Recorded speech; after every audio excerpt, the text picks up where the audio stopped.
Okay, so I was supposed to talk about Jules Hardouin-Mansart yesterday, but because I made another presentation about architecture without architects, I will talk today about him. But he was born on April 16th. So he was a very important French architect. His uncle, François Mansart, was equally important. And actually, Jules Hardouin-Mansart took the name of his uncle. His name at birth was Jules Hardouin.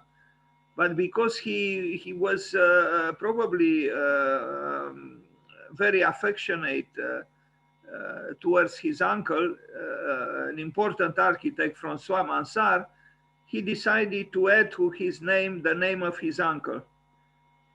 His uncle, François Mansart, was the one who gave the name Mansardă in Romanian, Mansardă, to what we know Mansardă is. So Mansardă comes from Mansart, but not from Jules Hardouin, but from his uncle, François. Anyway, this was the man. I mean, he looks like Louis Le Soleil, Louis the Sun King, for whom he actually worked. So Jules Hardouin-Mansart was a French Baroque, you see, born April 16th, was a French Baroque architect and builder whose major work included the Place de Victoire, Place Vendôme, the Dome Chapel of Les Invalides, and the Grand Tranion of the Palace of Versailles. His monumental work was designed to glorify the reign of Louis XIV of France. And here he is. Here he is. I imagine the man in the shadow is his uncle, who was very important in his life and inspired him. And that's why he took the name of his uncle and added it to his own name. At the time, most architects were, depicted with you see the gesture with a hand, like pointing in a certain direction, showing in a way the prestige of the profession of being an architect. In his work, he glorified King Louis Le Soleil. That's what he did through his work. So you see there some of his works. Jules Hardouin-Mansart, architect français, 1646, 1709 or 8. Drawings. Some drawings by him. Well, this is engraved, a project, not really sketches. The architecture is Baroque, but also I would say with some elements of neoclassicism.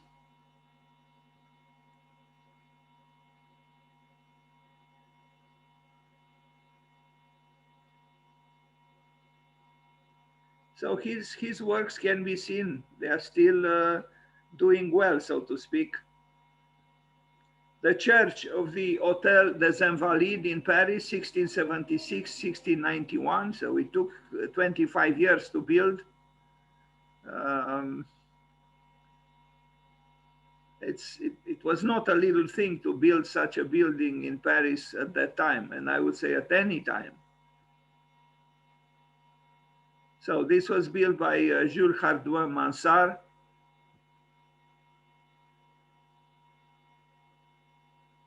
Symmetrical, imposant, an architecture during the time of a king.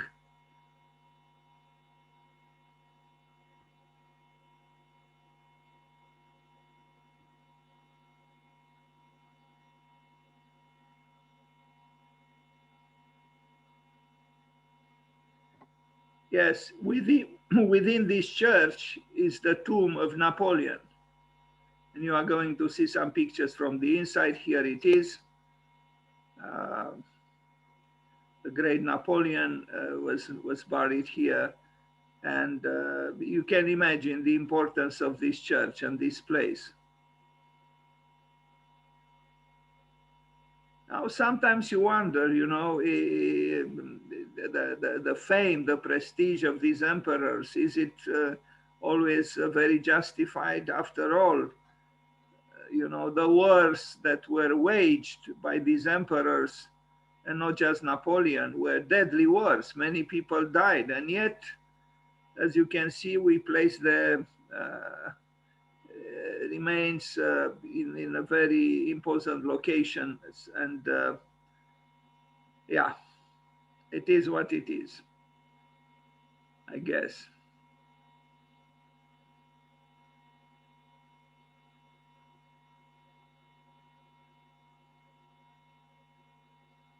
And the tourists come in and they point towards the Eterna, the Domus Eterna of the great man who died at 51. Napoleon died at 51, and yes, he was a great soldier and a great administrator probably, but the wars that he waged did bring death to many. Anyway, so this is the Church des Invalides, l'Église des Invalides in Paris by Jules Hardouin-Mansart. And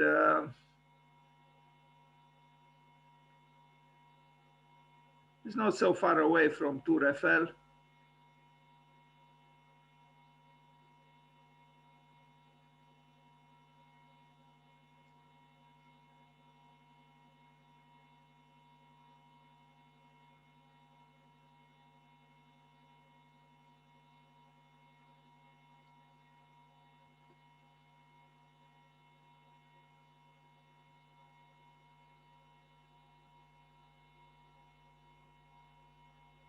He designed only the church, not the other buildings around it.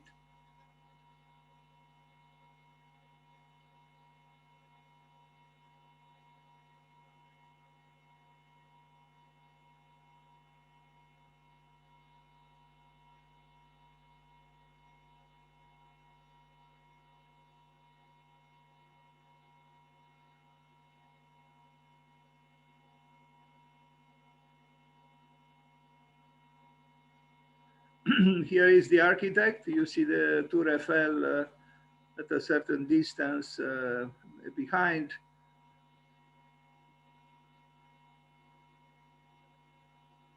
Now, this is the plan for a curving colonnade of Les Invalides, which was not completed, the drawing that we saw earlier.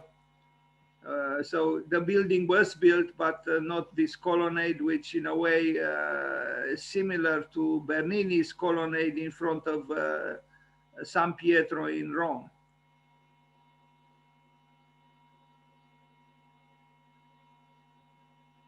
Hall of Mirrors of the Palace of Versailles from 1680. Quite a famous interior, also done by Hardouin-Mansart. I repeat, the name Mansart came from his uncle, François Mansart, and he was the one who gave the name of that, what we call in Romanian Mansarde.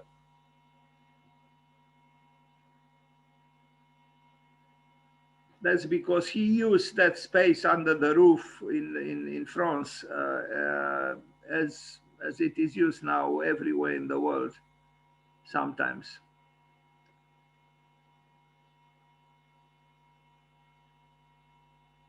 But in Romania, we also have the verb, no, mansarda, which became almost as popular as the famous thermopane. Most people want to do this, you know, to have thermopane and also to mansardeze. Anyway, this is in Versailles, not in Paris, but close to Paris. Glory, no glory, but this was for the king. The Hall of Mirrors. Yes, it is impressive.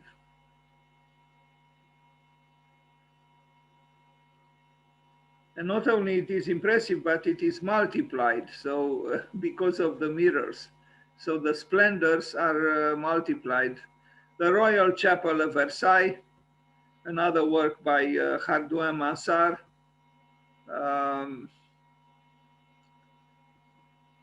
I had some troubles to locate this chapel on the site plan of Versailles.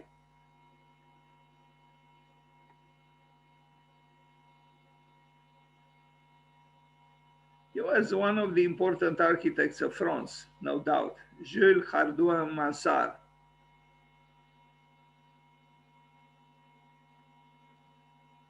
Baroque, but the French Baroque is rather restrained compared to other Baroque realizations, you know, like especially in Rome or in Germany.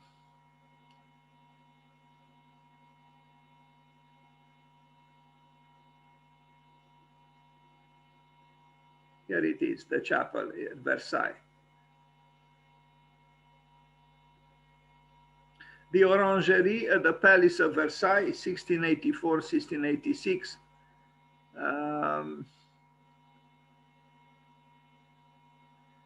I went a few times to Versailles, but I never entered the building. I was so seduced by the gardens that I didn't have an interest in visiting the building. Now I regret a little bit, but the gardens by André Le Notre are formidable. The Grand Trianon in Versailles, 1687, is also by him, and I'm sure you learned in school about it.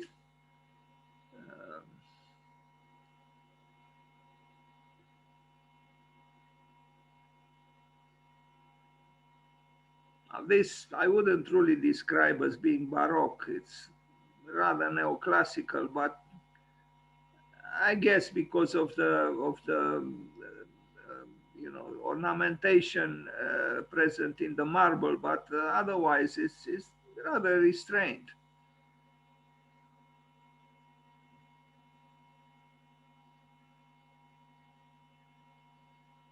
So this is also in Versailles.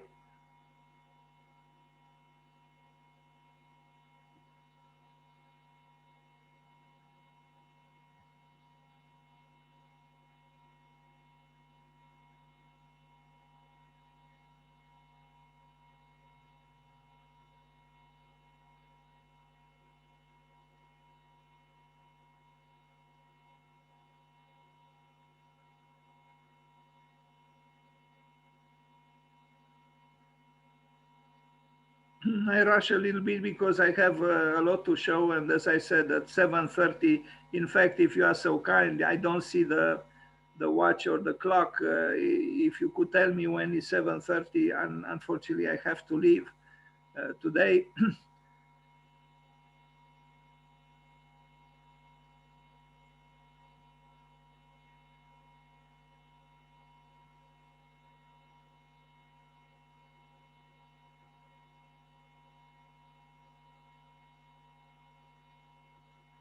Place de Victoire in Paris. He also did Place Vendôme, two very important squares in Paris.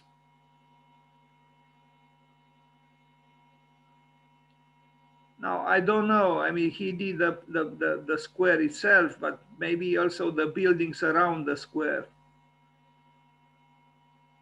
In this case, the square is not square, but the name is still a square. So these are the mansards, of course, that his uncle named through his name.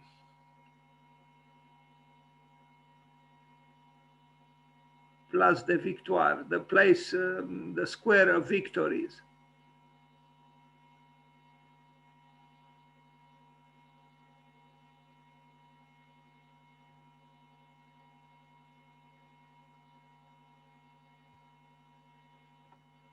So this is in Paris. Now Place Vendôme, also in Paris. This is almost perfectly rectangular as opposed to Place de Victoire.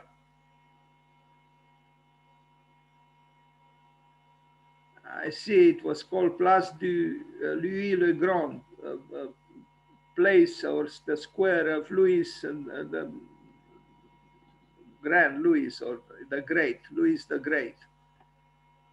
Here it is. The column is rather kind of similar to Trajan's column in Rome.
So apparently it has two names, Place de Vendôme or Place de Louis le Grand.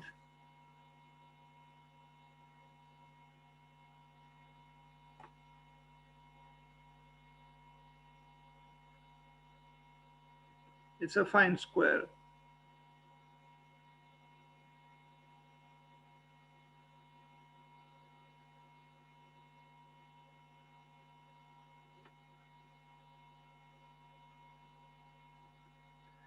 The Place Royale in Dijon, so this is not in Paris, it's in Dijon. Well, doing the same thing, glorifying the emperor, the king.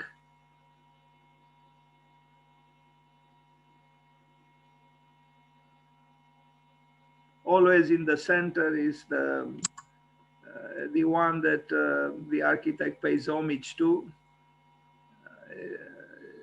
You know, the authority, the power, the king.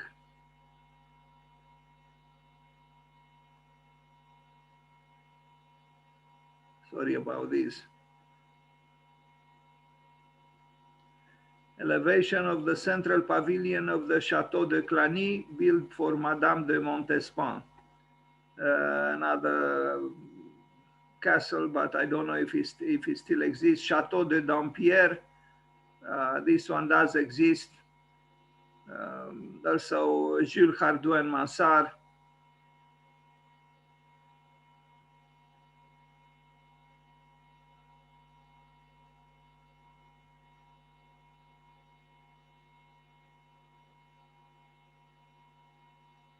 It must be nice to lay in the grass and look at what this man is looking at, I guess. Anyway, so Jules Hardouin-Mansart, the architect of Louis Le Soleil, and the nephew of François Mansart, who gave us the name of what we call Mansarde. Château de Marly, but I don't know if it still exists or if it was built. The pavilion Mansart in Vanves, it's just a pavilion, but when you say just a pavilion, it's actually a rather big building. I wouldn't call it, you know, from the outside Baroque, really, but the inside is a different story, like we saw the Hall of Mirrors in Versailles.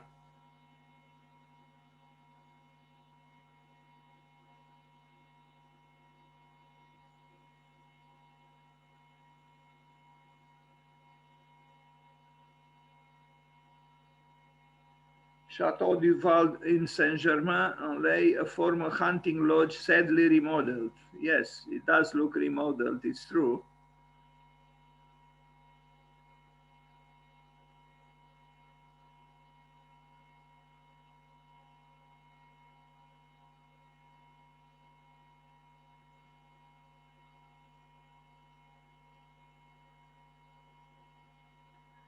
of Meudon, de Meudon.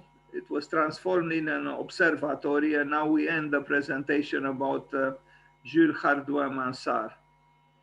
So this is an observatory, but it used to be a chateau. Maison royale de Saint-Louis at Saint Cyr, 1684. And I end with another picture of Jules Hardouin-Mansart. It's a marble bust by Jean-Louis Lemoyne. Here it is, a sculpture showing the architect in all his glory. And the portrait of Hardouin-Mansart by François de Troyes. No, this is it, by François de Troyes, and this is, I don't know what this is, a project by him, which was not built, I think. Okay, and now we go to something else, a modern architect, a contemporary architect who was born today, a Swedish architect. Unfortunately for this one, I didn't make a PowerPoint presentation, so I will present him. I will present a few works by him directly from his website. Just a second.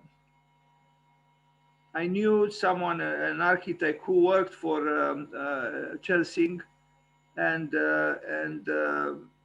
he's a good architect. And I wanted you, it's mainly what I would like to do is just to bring him to your attention, because I think it's important to show a different kind of architect, an architect who thinks that, that architecture should be robust. In other words, maybe not very flamboyant aesthetically, but a robust architecture, you know, solidly made, very well executed, and he does so. He is a successful architect in Sweden. His office is in Stockholm. And I will show a few images of his work. You can, if you are interested in this kind of architecture, you can check his website, the very website to which I'm referring to right now. This is a tower in Malmö, so it's not in Stockholm, that he built in 2016. It's rectangular, but I think it has qualities. You know, it's very seriously done. It's not, he's not, you know, exuberant architect in the maybe Latin sense of the word. Is an architect who does a very serious architecture, and maybe sometimes a little bit too serious. You are going to see also a crematorium done by him. Now, for a crematorium to be serious is probably the right attitude. Let's look at the plan.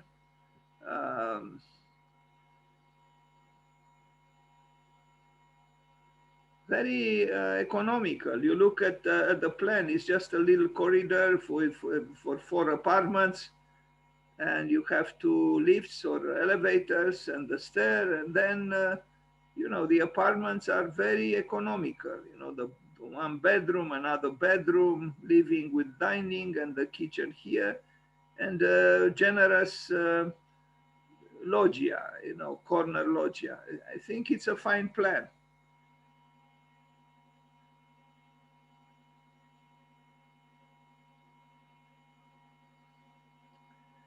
So 2 smaller apartments, 2 1-bedroom apartment here, 2 apartments identical, and here also 2 identical with 2 bedrooms.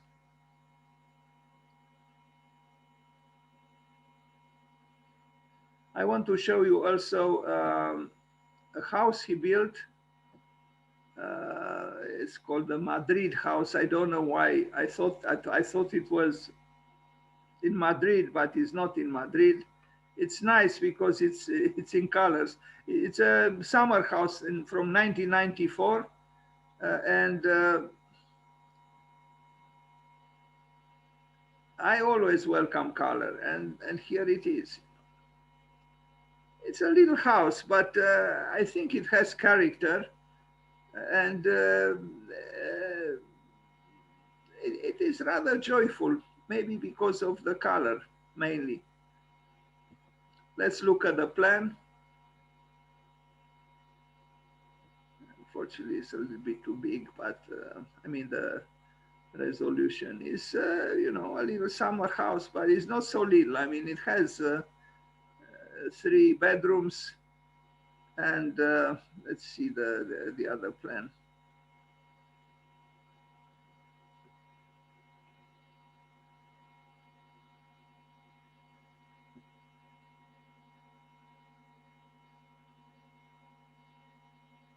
The father of Jonas of Celsing was also a very good architect, Peter Celsing. Maybe more famous even than Johann is famous, but his father was truly famous in Sweden, Peter Celsing. So this is the little house, and I want to show you the crematorium, which is impressive, but it is, you know, some might think is rather morbid work. It's the new crematorium in a very famous location, is a cemetery where Gunnar Asplund built, and also Sigurd Leverens, 2 very, very famous Swedish architects.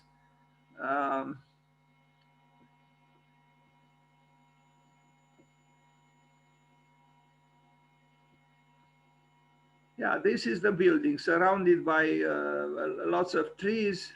And yeah, its function is, I mean, it is a crematorium. What can we do? Life is limited.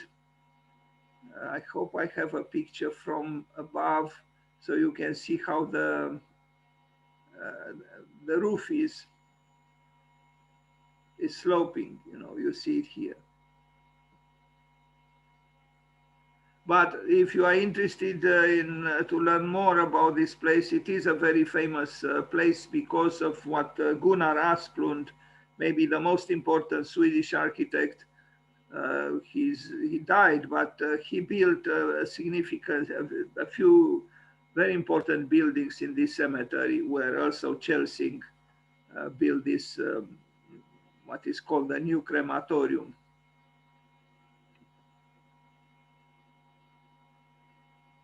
The inside is perhaps, I mean, I don't know what to say. It's stern, you know. It's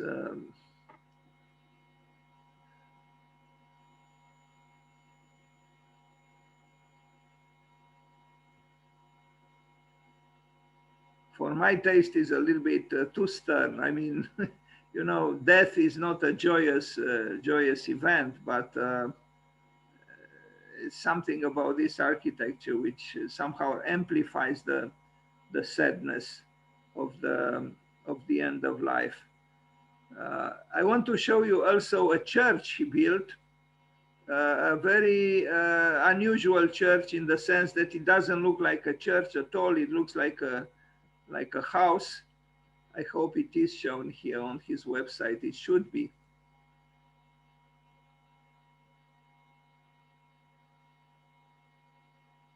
I don't see it.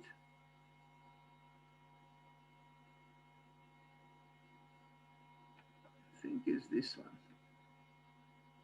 Yes. You know, this is not what we think of when we think of a church.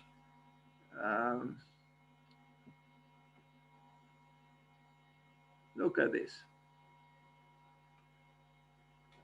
This is the church, and I think it's for the Lutheran denomination.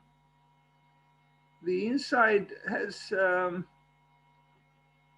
mean, through the window, through the light, you get the feeling that indeed you are in a church. But otherwise, you know, I actually like its austerity. And it is austere, but austere. And I don't know about the structure here is kind of interesting that they are not, you wouldn't expect, maybe because he didn't want to have, I don't know, an interference with a big window. But everything is thought out very seriously. He is a very rigorous architect. I admire him for this.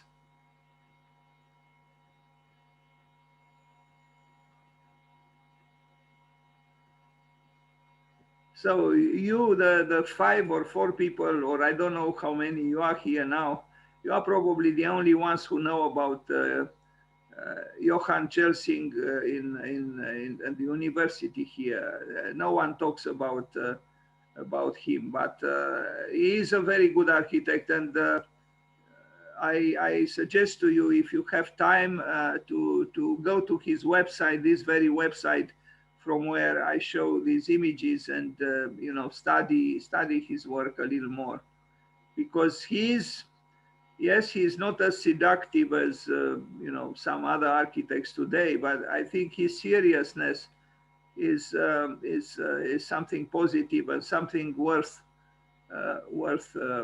contemplating.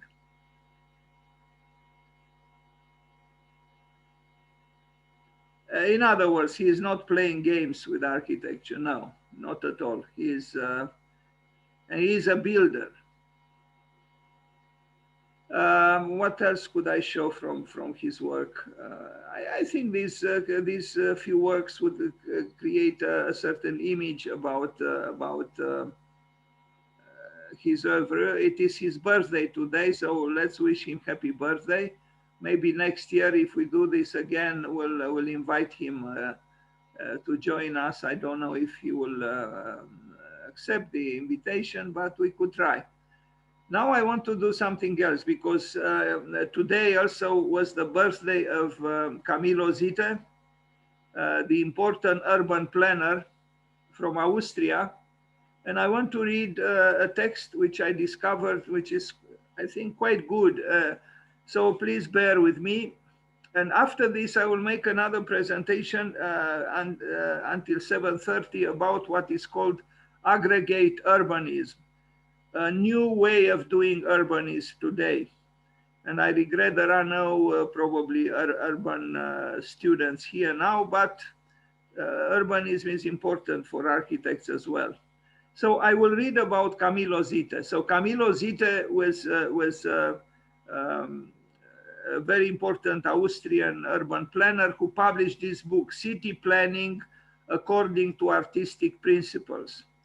So in 1889, when the Viennese architect and art historian Camillo Sitte published a collection of essays under the title City Planning According to Artistic Principles, it was to create an impact that went significantly beyond the somewhat parochial Viennese cultural milieu within which Sitte was immersed. The book's lengthy subtitle, A Contribution to the Solution of Modern Problems of Architecture and Monumental Sculpture, especially with regard to the city of Vienna, is revealing. Now, only now I realize, and it's rather late, I should have checked how the correct pronunciation of his name is, either Sitte. I pronounce Sitte, but I should double check, and in case I pronounce wrongly, I apologize. So Sitte's immediate motivation was his disillusion with the 19th century transformation of his own home city. In fact, the Viennese city planning office took little notice of Sitte and his status as a bureaucrat, seemingly barred his entry to the Austrian cultural elite. However, although the book remained without an English translation until 1945, as a counterpoint to the increasingly dominant modern planning practices, it was to find considerable favor amongst the architectural wing of the planning professions within the Germanic-speaking countries and beyond. At the time of its publication, in this book that you see on the right, both the nature of the city and also the practice of city planning were in a state of transition. Across Europe, the Industrial Revolution had given rise to the economic, physical, and social transformation of the city in ways that presented a number of challenges. To accommodate growth, the structure of the pre-industrial city required radical surgery, and in some cases complete renewal, encouraging new approaches to building densities, land use patterns, traffic and utility provision. Dismayed by the increasingly heavy bias towards the technical aspects of urban planning, Zita derided the manner in which city building had ceased to be considered as an art and instead was being regarded merely as a technical problem, and it is the same situation today. He believed that the regularly formed, symmetrically balanced proposals were designed and executed without the spatial sensitivity of the pre-industrial world. As a response, he embarked on a critical study of a number of European cities whose incrementally developed centers had survived and which would therefore allow identification of a set of artistic principles that could be used as a guide to the design of new urban areas. Although the initial reaction to artistic principles was positive, support faded in line with the increasing dominance of a modernist view of the city, which maintained that Zita's outlook was at odds with the requirements of the machine age. Famously, Le Corbusier asserted in his Urbanism of 1929 that man walks in a straight line because he has a goal and knows where he is going. The pack donkey meanders along. He takes the line of least resistance. So this was a quotation from Le Corbusier. It is considered that Le Corbusier is referring to Zita as the pack donkey, a very derogatory analogy in itself. It is true, but you know what is bizarre?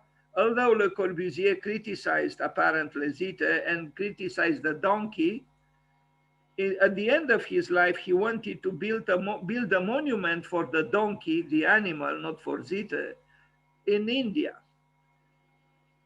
I also think the meandering of the donkey is very important today because this, man walks in a straight line can be overwhelming and misleading and even deadly. So it is considered that Le Corbusier is referring to Zita as the pack donkey. I read this already.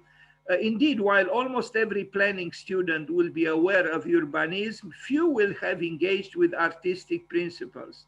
Why then, 120 years after the initial publication of artistic principles, meaning today, would one advocate rediscovering or even discovering Zita?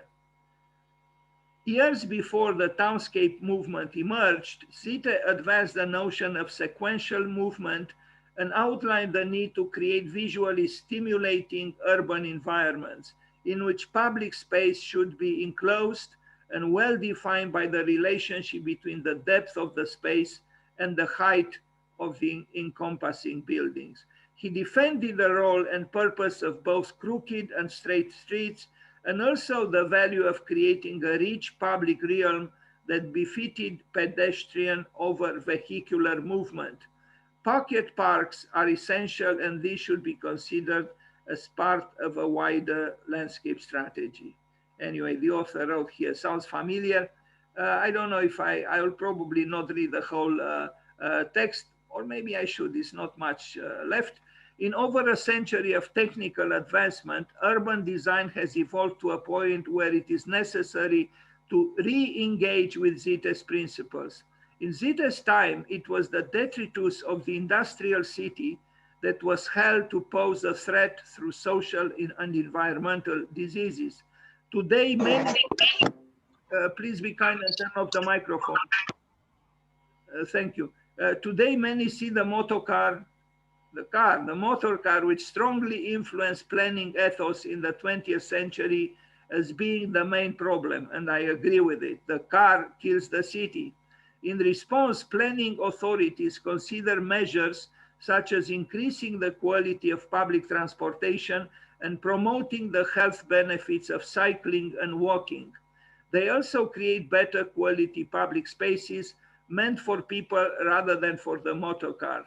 Indeed, the city should belong to the people, not to the cars. While whether Zita had envisioned this cannot be determined, there is certainly a connection between his principles and the objectives of contemporary planning policy in Europe and North America. In the past decade or so, the practice of urban design has been propelled into the digital age, and the wealth of new computer programs, simulation tools, and digital media of varying forms are now available to the practitioner. Add to this the core social, economic, environmental, and political considerations, and the design of the built environment has become a fully integrated process.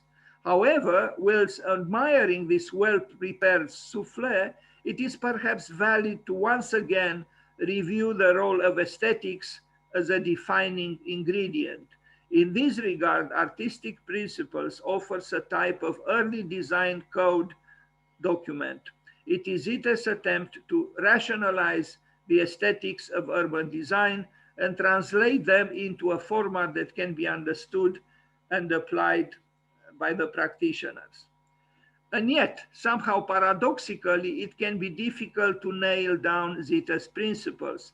These are embedded in an elaborate narrative, and as such, the meaning can be extrapolated and interpreted in a subjective manner. To my mind, the author of this article, the style in which the book is written is one of its most enjoyable and uplifting attributes. It is a direct reflection of its own purpose for being. It can be, this is not a list of 10, 15, or 20 principles that city planners should follow as a doctrine.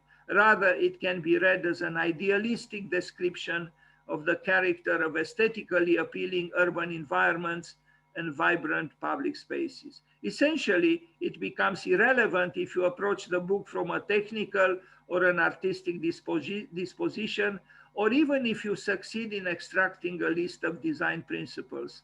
Artistic principles, which Zita advocated, is an inspiring and evocative text because it dispenses with instrumental justifications for artistry and advocates on its own terms the virtues of visually stimulating built environment, a rich public realm, and a strong sense of place. For me, wrote this author, this is the real joy of the book. So in essence, Zita was advocating to do urbanism with artistic goals in mind. And I think this is very important to underline and should be considered today as well, because urbanism is the victim of excessive bureaucratic and technical considerations, but not artistic or aesthetical interests.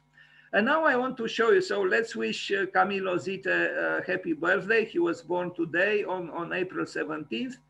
And now I will end today's day with maybe a curious presentation having to do with also with urbanism, but from an unexpected, maybe from an unexpected point of view. Just a second. I don't know if you know of Paolo Soleri in the United States. He was an Italian architect who began to build a city, nothing less but a city in Arizona, in the United States. And I'll show you some images from this city, kind of an eco city, ecological city. But he began to do ecological urbanism years before the interest in ecology like we have today. In Arco Santi, in Arizona, USA, he built this. He began to build a different kind of city, a city that was governed by his studies and his principles, connecting buildings with cosmos, with you know, the elements in various ways. He built these things with students, with volunteers from all over the world, and you see some of them here. They live together, they work together, and so they of course they didn't complete the work, but they started to build a new kind of city. Not the kind of city that Camilo Zita was envisioning, but a city that was free from you know, historical constraints and so on. You see here, Arcosanti, an urban laboratory. And that's exactly what it was and is, an urban laboratory. In the desert, Paolo Soleri. It is amazing now that one man, of course with helpers, but the initiative belonged to him, was able to do this. And look how many volunteers. All these people came to Arizona in order to help Paolo Soleri to build this dream. What was built is just this part, which is, darker here. What he wanted to build was this. Well, he succeeded to build just this, but still, it is remarkable that he went so far, although it's a small fragment of what he wanted to accomplish. Here is the man, Paolo Soleri, with a model of a structure he imagined. Now, there is a resemblance now between what he built here and the fresco by Raphael, Plato's Academy. Or there is even some reference probably to some kind of Renaissance idealist architecture. Anyway, so Leon Battista Alberti said in their Reedificatoria on the art of building that the city is like a great house and the house in its turn is a small city. And I would say it's true what Alberti said.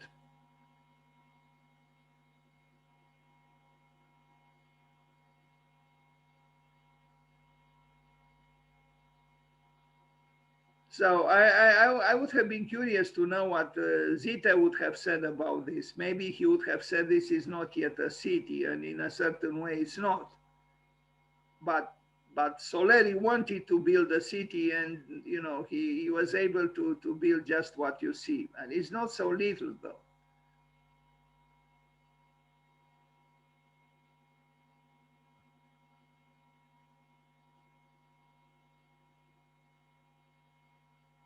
He had many exhibitions with lots of drawings, and he was a visionary, an interesting architect who wanted to rebuild the world in a way.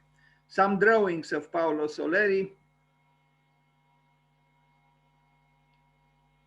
kind of a fundamentalist architecture, you know, not very modest actually, but interesting. Maybe it's still not the time to evaluate them properly. All these works which are visionary indeed.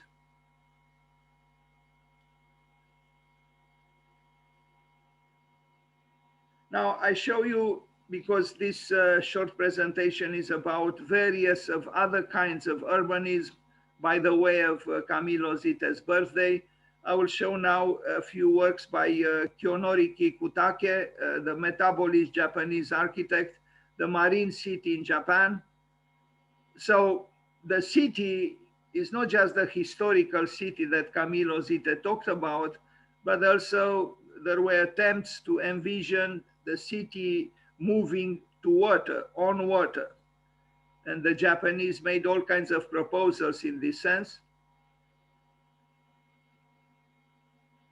Here is Kenzo Tange with his own scheme, another famous, important Japanese architect associated with the metabolist movement.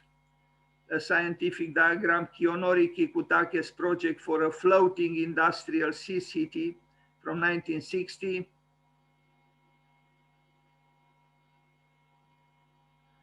Japanese urban artificial islands, an overview of projects and schemes for marine cities during 60s and 90s. Here is Kikutake with some of his models. He doesn't seem too happy for some reason. Anyway,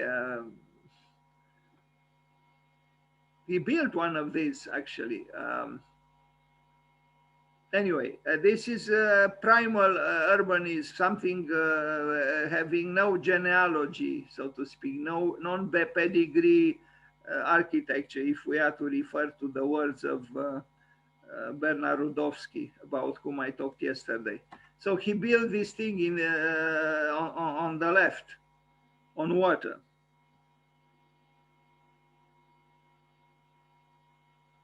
Highly technological, aquapolis, adequately called aquapolis, built in 1975 as Japan's pavilion for the World Expo. Here it is.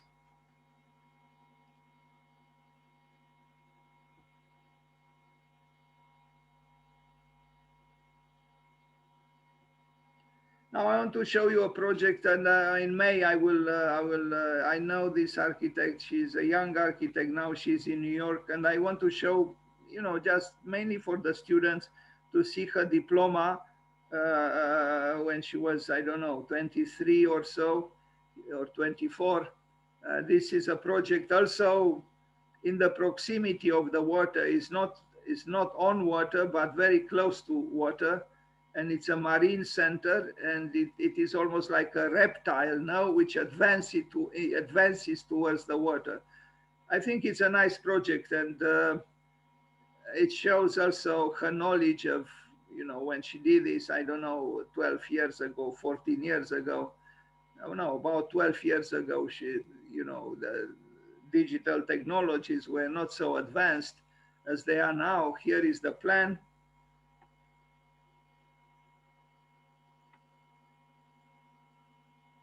I showed also yesterday some works by her. I think she's a very talented architect, and you know, she learned by herself. You know, 3D Max, and then other softwares. To be able to create this roofing in this way, you need to know software, you know, rather well.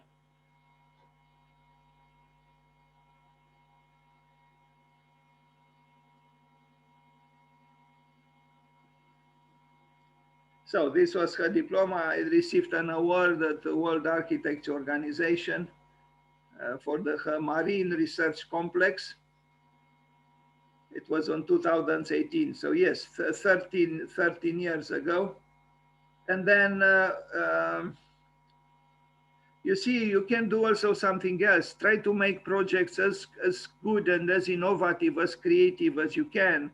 And then you can send them also to this organization. They have every year competitions, and they award the best projects. Be creative. Be creative. It's very, very important. Le Corbusier also did a project you probably know in Venice for a hospital, also on water, or parts of it on water. It's just a model. It was not built. A hospital.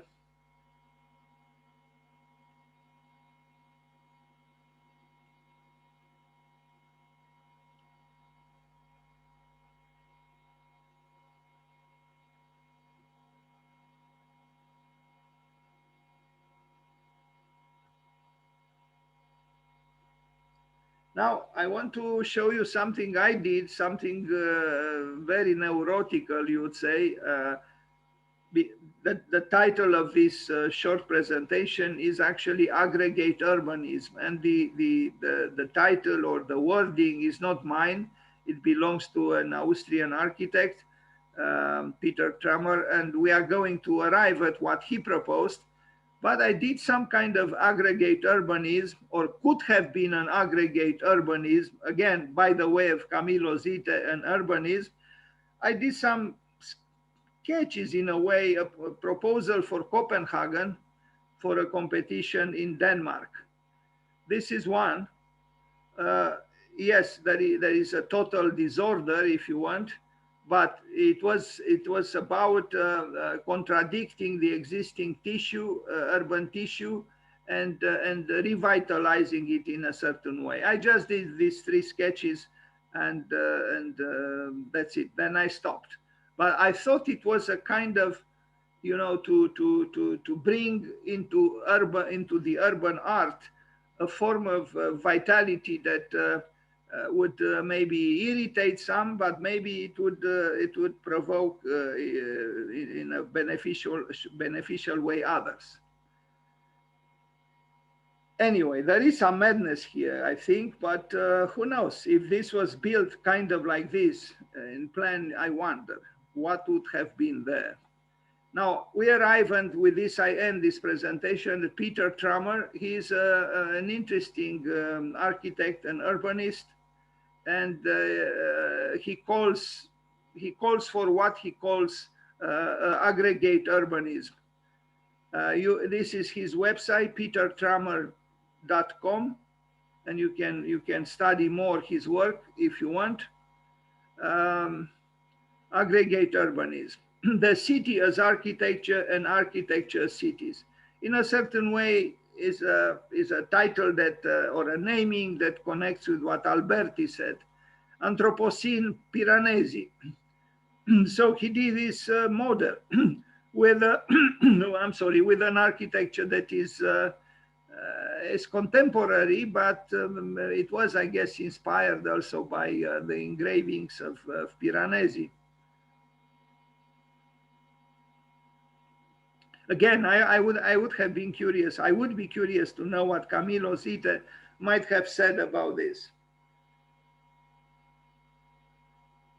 But you'll see what he arrived at a little later on. Anyway, I think an architect should also do urbanism, you know, and in fact, the urbanists are most of the time architects. They shouldn't be two separate disciplines, no. City in the age of hyper objects. The project was done at SciArc, Design of Cities by Peter Trummer with a few other people.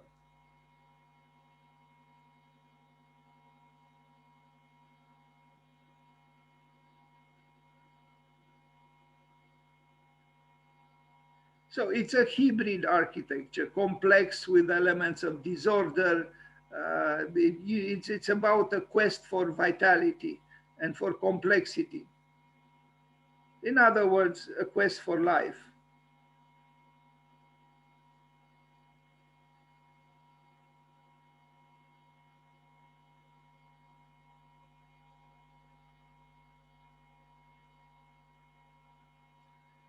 The fifth city. So this was a study he did. He published this in Venice. I mean, he participated at the Venice Biennial in 2012. And, you know, there is a connection between what he did here and the sketches I did that I showed previously. It's you know, aleatory architecture, aleatory urbanism is about accidental physical presences in the city. You know, I actually see hope in something like this. Yes, there is movement, there is disorder, but there is a sense of vitality, which often our cities miss. And this was his idea, that there was four preceding forms of urbanism: first, second, third, fourth, and this is the fifth, the one that he proposes now. We are here, I guess, in, you know, conceptually speaking, we are here. So he wants to fragment whatever is here, to break this Cartesian mode of thinking and being and doing. So you see, in the context of an existing city, this is what he proposes. I didn't know of Peter Trummer when I did those things for Copenhagen, but I see some kind of a similar attempt. So what we call disorder is welcomed, because it's a sign of being alive. You know, this disorder, yes, unsettles, but in the process of unsettling, it also stirs up, it provokes, it incites, it generates life. Thank you. and happy birthday, Camilo Zita.